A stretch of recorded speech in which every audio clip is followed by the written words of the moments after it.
Muy bien, continuamos en el programa. El doctor César Azabache está con nosotros. La pregunta es, ¿cómo analiza, doctor? Porque claro, uno escucha a las partes interesadas. Escuchamos primero al fiscal, él defiende su posición. Escuchamos al abogado de uno de los implicados más cercanos a Keiko Fujimori. Evidentemente, Jaime Yoshiyama no era un integrante cualquiera, no tenía una relación cualquiera con la señora Fujimori. Muchos de los aportantes de los empresarios, el señor Barata, es más, le han mencionado directamente como el receptor del dinero. Y algo que me ha precisado el abogado es una suma que da 6 millones y pico de dólares que habría recibido Jaime Yoshiyama. En cualquier caso, ¿cuál es su interpretación que debería ser más neutral? Bueno, neutral. hay bastantes ángulos que explorar, ¿no? Me gustaría separar el caso que ha presentado la Fiscalía de la medida que se ha adoptado. Sobre la medida hay que comenzar diciendo, no son 15 más 18, ¿no? La señora Fujimori por el primer tramo de prisión preventiva cumplió más o menos un año. Y ahora el juez ha dispuesto que se le impongan 15 meses, ¿correcto? Entonces, la suma correcta es la de la orden puesta hoy, más el tiempo efectivo que se le impuso o que sufrió originalmente. Hay que notar, por ejemplo, sobre esto, que si no se hubiera hecho tanta presión para que el Tribunal Constitucional intervenga en este caso, la señora Fujimori habría recuperado la libertad en mayo de este año. Es decir, ¿la defensa jugó malas cartas? Creo que sí.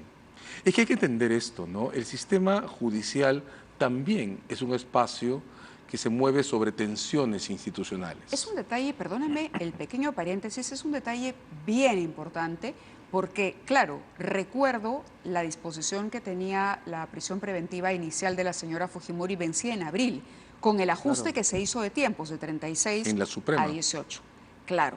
Al ir el caso al tribunal, y esto lo decía el doctor Lamas Puccio hoy en N Portada también, decía, al ir el caso al tribunal y el tribunal pronunciarse por en un tema de pruebas que desde su punto de vista, digamos, ya interfiere en el trabajo fiscal, ingresa a otro terreno, no únicamente el tema del trabajo de la defensa constitucional. Entonces, el caso entra en un enjambre un poco complejo. Se desequilibra. Se desequilibra. Es lo que decía, ¿no? También los casos legales son espacios sujetos a reglas como resistencia, tensión institucional, rendimiento decreciente, agotamiento.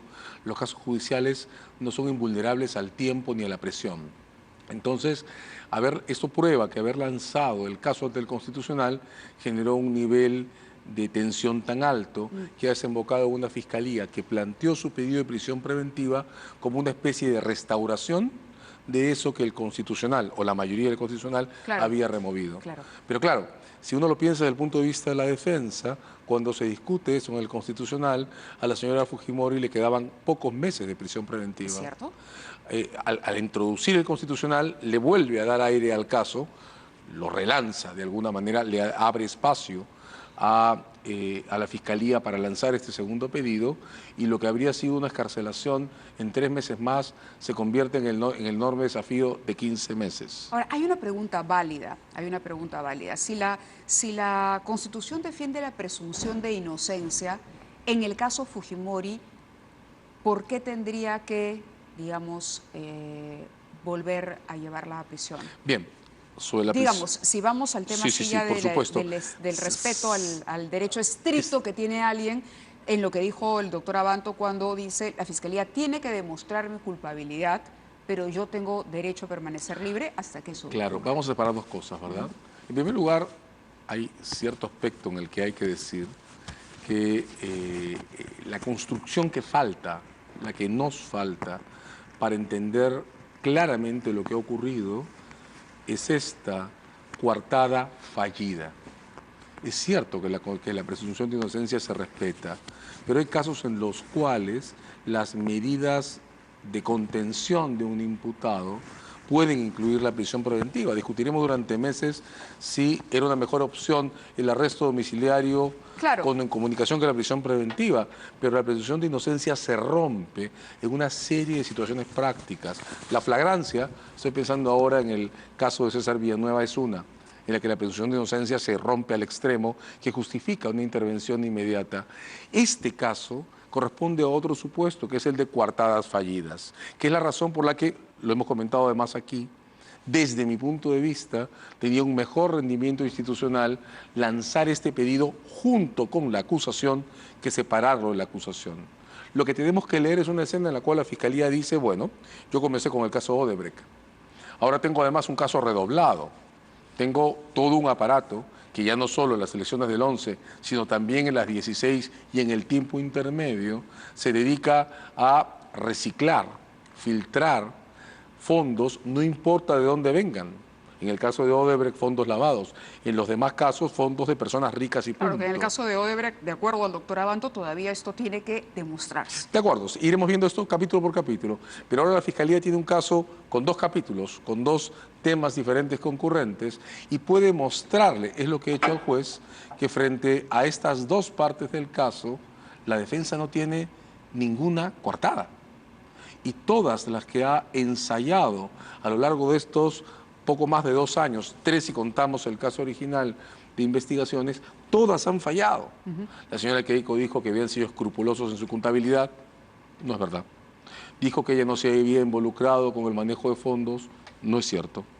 Dijo que habían declarado todo lo que habían percibido, tampoco es cierto. Entonces, el caso de la coartada fallida muestra que la Fiscalía puede cambiar algunas cosas, como el régimen en función al cual debe esperar el investigado a juicio. Pero claro, y aquí es donde tal vez está el cambio que necesitamos introducir en nuestra legislación, un caso de este tipo, un caso en el que la Fiscalía pide que una persona espere juicio en prisión porque no tiene nada más que decir, evidentemente, es uno del que la Fiscalía tendría que estar obligada a presentar acusación. Sí, hay varios detalles que nos llevan, digamos, a concluir lo que usted ha dicho. Quería preguntarle por algo que también mencionó el doctor Abanto hace unos minutos, el tema del origen ilícito del dinero.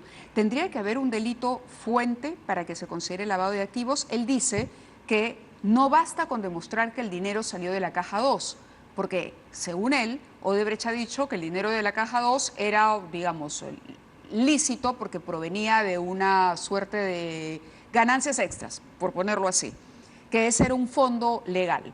Para la Fiscalía, el solo hecho de que salga de la caja 2 ya supone lavado de activos. Abanto dice que no, que tiene que demostrarse que hay un delito, primero, que genera esos recursos que van a la caja 2. Complejo, ¿no? Sí, hay 2 temas en esto, y sí, en efecto es un asunto que confunde mucho. Para comenzar, la Fiscalía lo que nos ha dicho ahora es que ya no solo tiene el caso Odebrecht, hay que separarlo, sino que tiene otro caso que no es sobre lavado de activos, es sobre la estructuración de una organización con competencia para licuar y filtrar fondos, no importa de dónde vengan.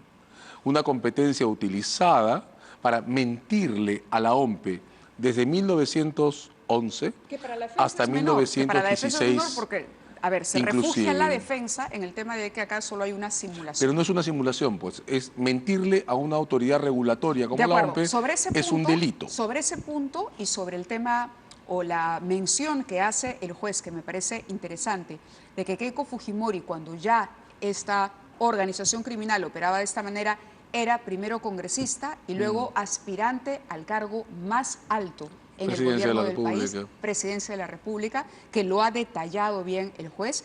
Quisiera que ahondemos, pero sí, nos toca una pausa. Claro, por supuesto. Pausa.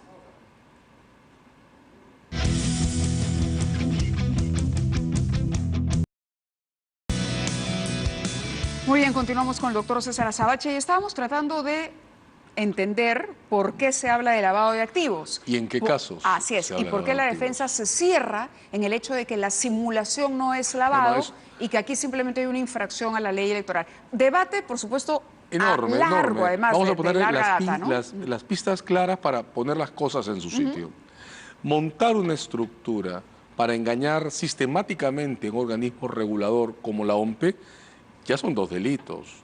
Organización criminal en el tipo básico y falsa falsedad genérica o falsas declaraciones por simulación o por sustitución o reemplazo de agentes. La simulación... No es simplemente una falta administrativa.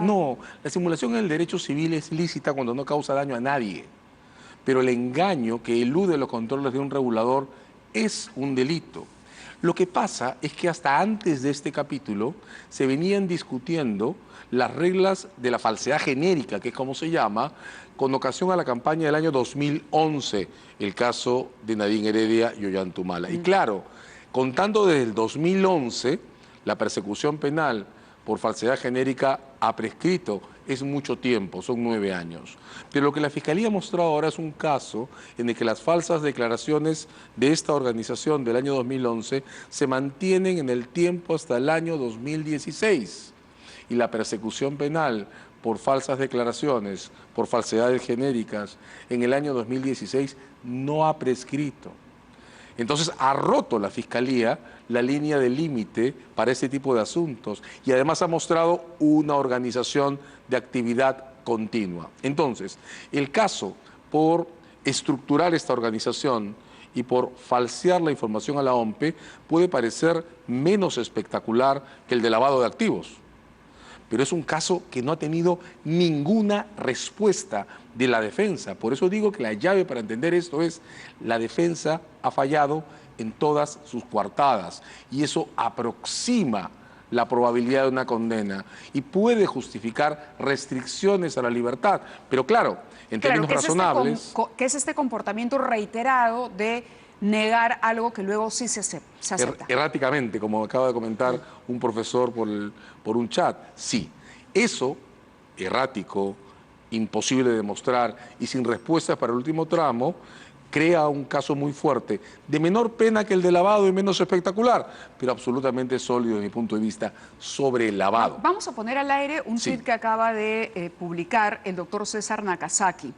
Dice lo siguiente en su interpretación: la decisión del juez Zúñiga produce segunda prisión preventiva inconstitucional a Keiko Fujimori, en caso único en historia judicial del país. Víctima de detención arbitraria, no debe ser nuevamente encarcelada en mismo proceso penal. Regla de la compensación lo prohíbe. ¿Es correcto? No estoy de acuerdo, no estoy de acuerdo. Claro, lo que César acaba de comentar tendría sentido si Keiko Fujimori hubiera sido excarcelada por una decisión del mismo proceso. Es decir, si por ejemplo la Corte Suprema hubiera sido quien por vía de casación revocaba la prisión preventiva, esa decisión vinculaba al juez en todo el procedimiento, salvo que ocurra algo que justifique la variación del régimen. Pero esa misma regla no aplica cuando quien ordena la excarcelación es el Tribunal Constitucional. Por eso ha habido todo un capítulo en la sentencia en la que el juez ha dejado en claro que la decisión del Constitucional debía ejecutarse y se ejecutó, pero no tiene efecto expansivo sobre el resto del proceso porque es la decisión de un tribunal externo, se agota en sí misma. Entonces no, yo no estoy de acuerdo. Formalmente la prisión preventiva podía ponerse. Admito que la discusión sobre la estricta necesidad y sobre la proporcionalidad nos va a tomar meses y desde mi punto de vista esto tendría mucho más sentido con una acusación al costado. Pero regresemos al lavado, que era lo que faltaba. Creo que lavar activos es una de las cosas que más nos está costando describir en nuestro medio. Hay que decir que entre los profesores de Derecho Penal, por ejemplo, las reacciones respecto a las teorías de la Fiscalía son muy duras. O sea, en el mundo académico no hay un convencimiento claro en punto a que la exorbitancia de los fondos entregados y la clandestinidad con la que se entreguen pueda justificar algo distinto al inicio del proceso y acaso medidas cautelares. Pero para una sentencia, la comunidad académica apunta más hacia la posibilidad de reconocer a la contraparte como un lavador de activos. En la decisión del juzgado, el juzgado ha introducido, sin embargo, una otra construcción que se ha estado planteando en los últimos meses en el debate, que es la de la ceguera deliberada o indiferencia consciente. Quiero explicarlo muy brevemente. Por favor. Si una persona se alcoholiza para matar a otra, está claro que no puede alegar que actuó al amparo de una distorsión de su comportamiento porque estaba alcoholizada, ¿verdad? No lo puede alegar porque ella misma lo hizo. Nadie puede alegar a su favor las condiciones que esa Claro, misma pero hay persona que demostrar crea. Que se alcoholizó. Que se alcoholizó deliberadamente Exacto. para poder tener las agallas de matar a alguien. Exacto. En este caso, la regla se parece mucho. Se llama ceguera deliberada. Es decir, si yo estructuro las cosas de manera que no pueda ver a mi contraparte y no me interese si lo que hace es lavar activos o no, entonces el haber montado la estructuración me hace responsable por el resultado, aunque no me lo haya representado subjetivamente. Dicho de otra manera, si me pongo una venda en los ojos, no puedo alegar luego que no vi al otro porque la venda me lo tapaba. Eso es lo que pasa con los fondos de Odebrecht. Lo que dice la resolución es que la estructura que montó esta organización para filtrar fondos actuaba no importando de dónde vinieran estos. Le tocó lavar fondos lavados. Entiendo. Le tocó filtrar fondos lavados. Claro. Pero que sean lavados es una cuestión de su responsabilidad. En esa organización no había ningún filtro. Claro, por el hecho de que no se preguntaba de dónde venía el dinero. Exacto, y por el hecho que la estructuración estaba montada para filtrarlos, no importa de dónde vengan. Ahora, ¿son lavados los fondos de Odebrecht? Es la otra pregunta que hay que resolver. Para decirlo brevemente, si uno revisa los números, en Washington, en las confesiones de diciembre del 16, Odebrecht dijo que había obtenido en el Perú 146 millones de dólares, así lo dijo, en ganancias ilícitas.